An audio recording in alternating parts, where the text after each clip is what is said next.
The Adopt a River program is a vehicle for the IWRM as it contributes to various facets of a diversified management approach, such as promoting social change through youth education, raising public awareness, and implementing water supply augmentation projects. We would like to expressly thank the Green Fund for enabling the work of the Adopt a River program and supporting the advancement of IWRM in Trinidad and Tobago. Ladies and gentlemen, at this point in the program, we would like to welcome the Honourable Minister of Public Utilities, Mr. Marvin Gonzales, to give the opening address. Good morning. It is a pleasure and an honor to be given the opportunity to address you at this, the 4th Annual River Conference, facilitated by the Implementation Unit of the Adopt a River program.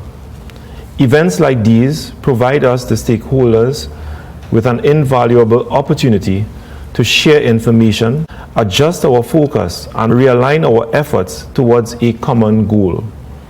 In short, they can serve as catalysts for positive change. This event, despite the constraints caused by the current pandemic, has the potential to do just that. And it is my hope that we all make the most of it, so that we can return to our various spheres of influence with a renewed sense of urgency and hope, and with the knowledge and tools that can help us achieve the common goal of protecting our rivers and our watersheds. The goal of securing the health of our surface water systems is not just worthwhile, it is absolutely necessary. Watersheds the world over sustain life as we know it. Indigenous peoples have known this for hundreds of generations, but it is only over the past few decades that the Western science has begun to grasp what they have been trying to tell us all along. One such example of ancestral wisdom shared by the Cree tribe states, and I quote, "Only when the last tree has died, and the last river poisoned, and the last fish caught, will we realize that we cannot eat money." WASA's Adopt a River program is premised on the same idea that our survival depends on the health of our rivers and our watersheds. But I would like to extend it even further. I would like to posit that the idea of adopting a river implies that a river is a living thing. We do, after all, adopt children and animals, all living things. And before you think that I have finally gone off the deep end, let me remind you that the aforementioned indigenous peoples share similar beliefs. Some sayings passed down through generations describe rivers as kindreds or brothers to be loved and protected. But one particular wise woman from the Lakota tribe used another analogy that I would like to expound on. She said, and I quote, "The land is sacred. These words are at the core of our being. The land is our mother, the rivers our blood." Now again, to our minds, the metaphor of a river as blood may seem a bit far-fetched, but it is an extremely useful analogy, especially if we are to unravel and unlearn the misguided notion that these sources of life are just conduits of water meant to be exploited for our purposes. In fact, the idea of rivers as blood makes sense from a visual perspective.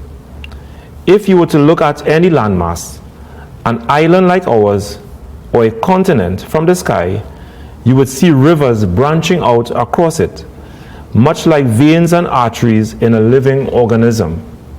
And the similarities do not end there. In the same way that our circulatory systems carry life-giving blood, rivers carry life-giving water. And so I ask you to imagine, for a while, the various ways in which our circulatory systems can be disrupted and prevented from carrying out their functions. What happens to us, for example, when a major vein or artery is blocked? What happens to us when we lose blood? What happens to us when our blood is tainted or poisoned? In each of these cases, the metaphor holds true. When rivers are disrupted in any way, the watersheds and ecosystems that they sustained are negatively impacted. We see this happening across the world. One of the more well-known examples is the Yellow River, the second largest river in China and the sixth longest river system in the world. Known in China as the Mother River, it supplies water to millions of people, but in recent years, 1/3 of it has become unusable and is deemed unfit for drinking or agriculture. The impact, of course, is the destruction of the ecosystems, the loss of biodiversity, and the poorer quality of life for the communities that depend on it for their livelihoods and for their sustenance. Here in Trinidad and Tobago, this situation may not be as dire, but there can be no doubt that our rivers have been adversely affected by human activity. As an avid hiker and nature lover, I have personally witnessed the pollution and degradation of some of our most beautiful and pristine sites. And the data collected paints an even more disturbing picture. According to the Adopt the River, 64% of the sites tested across Trinidad and Tobago have poor water quality, while 83% exhibit high habitat impairment and 100% contain high levels of heavy metals. These findings point to an urgent need for positive intervention, and the Adopt the River program is a direct response to that challenge. Developed by WASA and administered through its Water Resources Agency, the program seeks to engage communities and corporate partners in sustainable activities aimed at improving the health of our local rivers and watersheds. Initiatives like this form an essential part of a large and diverse armory of tools used to sustainably manage our water resources. Each of those tools or interventions and the ways in which they are utilized and interact with each other fall under the larger umbrella of an integrated water management program, a process which promotes the coordinated development and management of water, land, and related resources.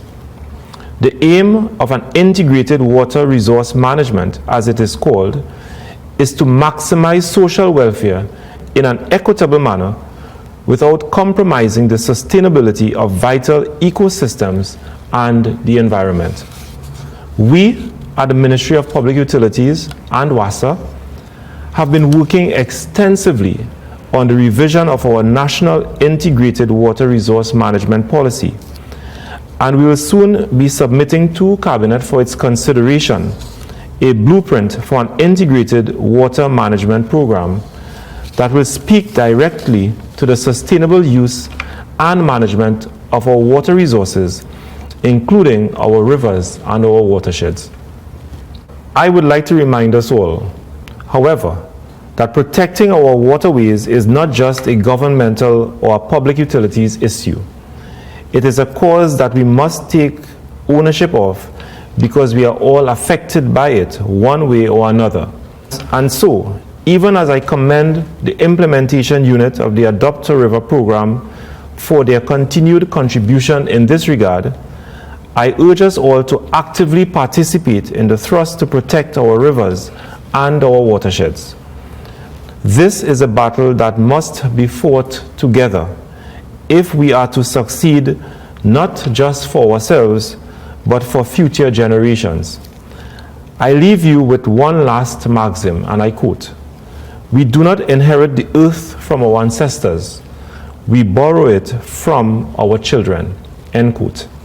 I thank you and I wish you a successful and a productive conference.